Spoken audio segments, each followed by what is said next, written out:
everyone, welcome back to the Wimpy Studio, and today I'm here to review When Calls the Heart, Season 13, Episode 6, called Moment of Truth.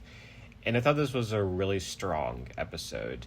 Once again, I think this is one of the strongest seasons of the show, or at least since the Jack's death and love triangle era.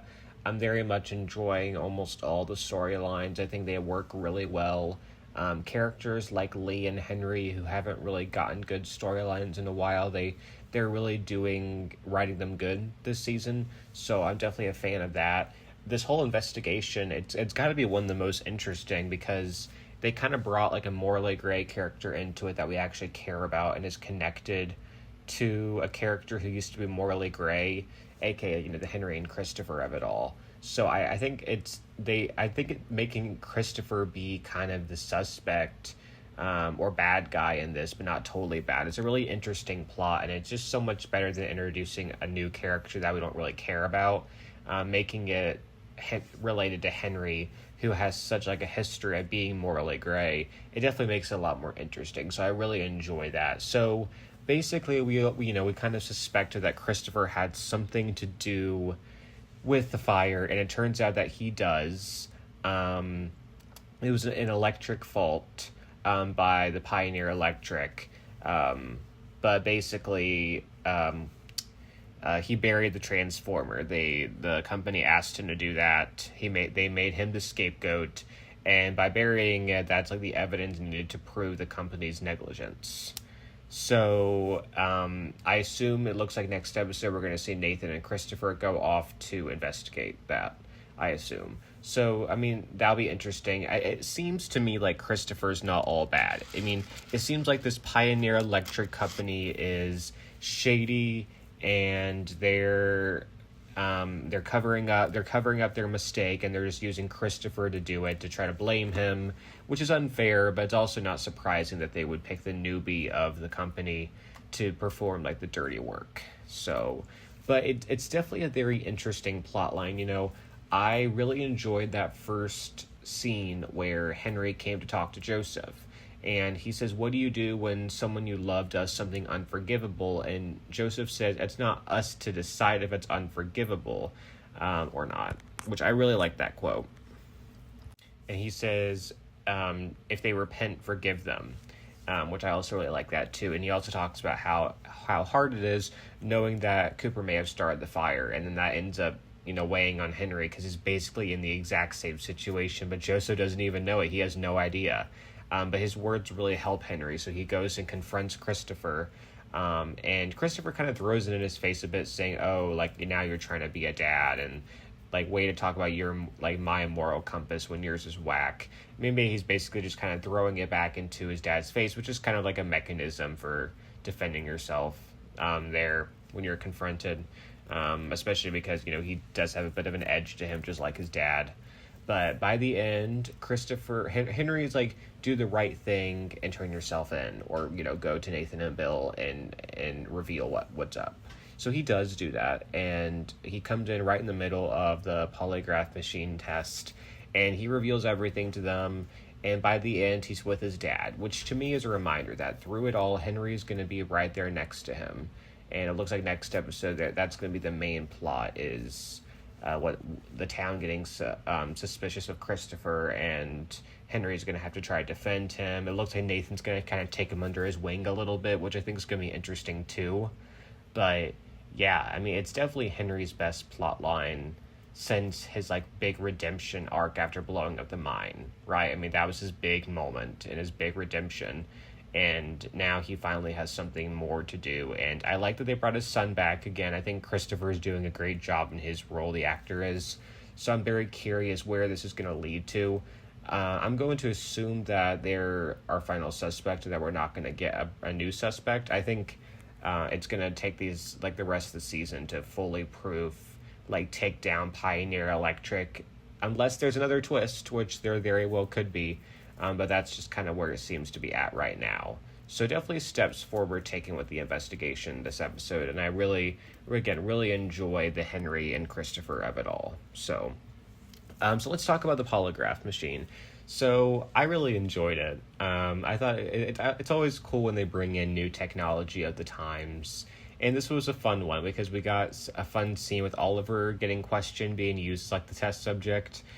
We get to find out a little bit more about him when we find out that he doesn't know where he was born, which to me it feels like they're going to set up like a plot line there where he has to uncover more of his background. Maybe Allie will help him with it, or I mean Nathan will probably look into stuff for him at some point. I think that's definitely setting up to dig deeper into his past. But basically, Georgie is here, and she's bringing the machine to help out with the investigation. A new Mountie Briggs, comes in too. He's kind of the one leading it. He's a bit no nonsense. He's young. He follows by the rules. He's basically like an older version of Oliver, just a little bit less nervous. He's like a little bit more like assertive, knows what he's doing, knows how to get it. But this leads to Bill and Georgie suggesting that Nathan should go do the polygraph test to see if he likes Elizabeth's lemon curd or not. Because basically the whole night, Bill and Georgie are very suspect of Nathan saying he likes Elizabeth's lemon curd when it turns out nobody likes her lemon curd at the table. I thought the whole thing with lemon curd is funny. Because I'm pretty sure you don't usually just eat lemon curd like out of like a bowl or something as a dessert. I'm pretty sure you put it into things. My brother's a baker, so he probably knows more about that than me. I'll have to ask him about lemon curd. But yeah, basically nobody likes Elizabeth's lemon curd. So Nathan has to go and do the polygraph test. And then little Jack asks, does that mean you're going to marry my mama? So Nathan then gets kind of flustered and everything. And he says, I love you. But he's very much like spitting balls. He doesn't really know how to say it because it's just very much put on the spot in front of a lot of people. That's when Christopher comes in. Always some sort of interruption for a moment for Elizabeth and Nathan, even if it's just not them one-on-one. There's always an interruption. It's just classic for them. So I'm gonna wait until the end to talk about that final scene with Nathan and Elizabeth because I have some thoughts on that. But I very much enjoyed the polygraph machine. I thought it was a lot of fun. It's always nice to see a new Mountie. We got to learn Nathan's middle name too, which is Archibald, which I guess is supposed to be named after his dad, Archie, but the name Archibald, like that's funny though because on Gossip Girl it's Nate Archibald is that the character on there, so it's just like funny that it's Nathan Archibald his middle name. Like basically they have the same name, their last name and middle name is the same. So I didn't know if that was supposed to throw in like a little Gossip Girl reference there. Probably not. They probably just picked Archibald because it's just a dorky middle name and it's close to Archie. But I thought little Jack was really funny during the polygraph test too. He's like, why not? Why don't I ask him, are you going to marry my mom? He has no filter. But yeah, I definitely enjoyed that. So let's talk a little bit about the Lucas, Edie, and Fernando of it all. So we meet Fernando. He's the new contractor for Lee's construction company. And we find out that he's Edie's ex-fiance. So there's a lot of ex-fiancés in this show. A lot of people that are engaged and then break it off. I'm not even going to get into all the examples, but there's definitely a lot of them. So this will be interesting. Lucas is becoming best buds with Fernando, and now that he finds out he's Edie's ex, that's going to create some tension. I don't think it's going to be a full-on love triangle, but I do think it's going to be like a comedic thing for like the next few episodes, seeing how that all plays out.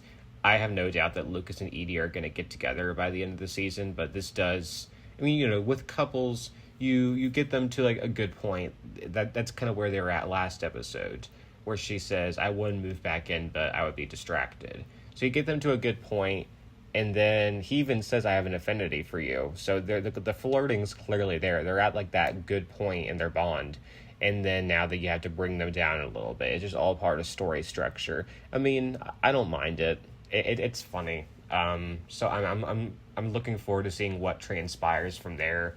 Obviously, I know Lucas and Edie will end up together, but for the brief time, I think introducing a third party into the mix will be entertaining. So learning a little bit more about Edie's past too shall be interesting.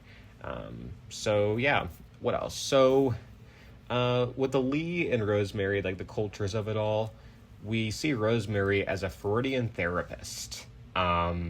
quoting Freud, which is really funny because I'm in psychology right now in college, so we're talking about Freud. So I think I really like that, that she was talking about it. It's funny to see her as kind of a therapist. Again, I'm really liking Rosemary this season. She's not as extra as she usually is. She's a lot more like down to earth, and you know, I really like this role of her. I'm fine with her being more of a stay-at-home mom, you know, because it's kind of would be unrealistic for her to be as out in the town doing everything as it would be for a woman back then. Not saying that I want her to be in the house all the time, but I'm fine with her just kind of being like a stay-at-home mom for like this brief bit of time, because I'm sure she's gonna have something more to do in the future. So I'm liking this kind of role reversal for her and Lee. Because Lee, he's taking Gwendolyn to the hospital to see her father, and then halfway through, Gwen doesn't want to go, so then they go fishing, and then they bond again. These bonding moments with the two of them are really good, because it just gives Lee more humanity and not just a businessman who does everything. And it's the same thing with Rosemary, seeing her just in the house as just a standard mother and wife. You know, it feels more down to earth, and just it just makes them more like human instead of just running around doing everything in town. So I really did enjoy those moments with Lee and Gwendolyn for sure. And by the end, she does go to see her father. So I don't know if this is going to be a Lily situation where she just ends up staying with Faith because the grandma can't take care of her, or if Gwen will go back with her father. It's hard to say. We'll see. But it's definitely a good plot line. So what else? So, I mean, that's basically like the major plot. I mean, obviously, Cooper and Toby are cleared from the investigation by the end of it, which is great for their families.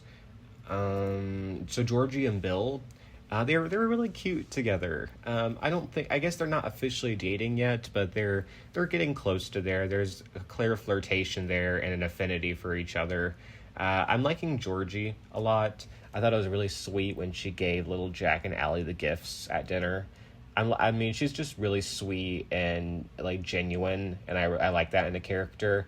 I am a bit concerned as to what they're going to do with her character, because I'm not going to get into all of it, but apparently the actress who plays her husband has some sexual assault allegations, so this could affect her role on the show if it comes out to be that she knew about it or she was involved in it. Then that could be bad news for her. Hallmark could dump her kind of like they did Lori. But, I mean, it's possible it'll all turn out and be fine. But that's kind of why they're not promoting her, putting her in the promos. They don't want to draw attention to her being on the show, but they're not going to cut her out because she's not as big of a character as Lori was. So I'm fine with that method. I'm just really hopeful she can stay on because I love her and Bill together. So I would be really upset if she has to be written off. So I really hope that's not the case. But yeah, they're really cute. Seeing Nathan and Bill at a dinner table with their girlfriends or whatever Bill and Georgie are, it's just really cool because we see them one-on-one, but we've never seen them just sit down like with like both of their partners at a table and just like share like camaraderie. I thought that was really like a nice little note, seeing how far they both come. So the final scene with Elizabeth and Nathan. So, you know, like I said, Nathan was put on the spot with the polygraph test. And then he comes to Elizabeth at the end. Elizabeth kind of vented to Rosemary and everything about how she feels. She very much wants a proposal. And Nathan comes and, what does he say? Basically says, like, I still love you so much and I'm so happy with you. But he basically says without saying it's not the right time for a proposal. And I just want to leave it where it's at for right now. And Elizabeth is like, okay with it. So it's basically just putting off the proposal for the next little while, like telling us fans, okay, it's coming, just not right now. To be fair, a proposal in the last minute of the episode, I don't think would have worked because I was watching the show and it was like, it was 11 o'clock and then it finally came back on. So I knew a proposal wasn't going to happen. But they to me, I feel like they kind of rushed that ending. Like, I would have liked to see Elizabeth say, like, I love you too, or Elizabeth to really say anything. She was just silent. She just smiled and nodded, or a hug or a kiss. Like, I feel like that would have been a perfect moment for her to lean in and kiss him or like embrace him or something. But again, it just very much felt abruptly ending. So I don't know. I think the scene itself was nice, and we all know how they feel about each other. So we know that the engagement's going to come soon, but it's still hard to wait. And I would have liked just a little bit more out of that final scene. But I suspect we'll see an engagement probably in the finale, but could be surprised and it'll be sooner. I assume there'll be a wedding next season though with Abigail there. That's kind of my suspicion. So yeah, comment down below. What did you think of this episode? I thought it very much felt like a mid-season finale. It put the kids in the clear, but it's introducing Christopher as a suspect. So you have that going on.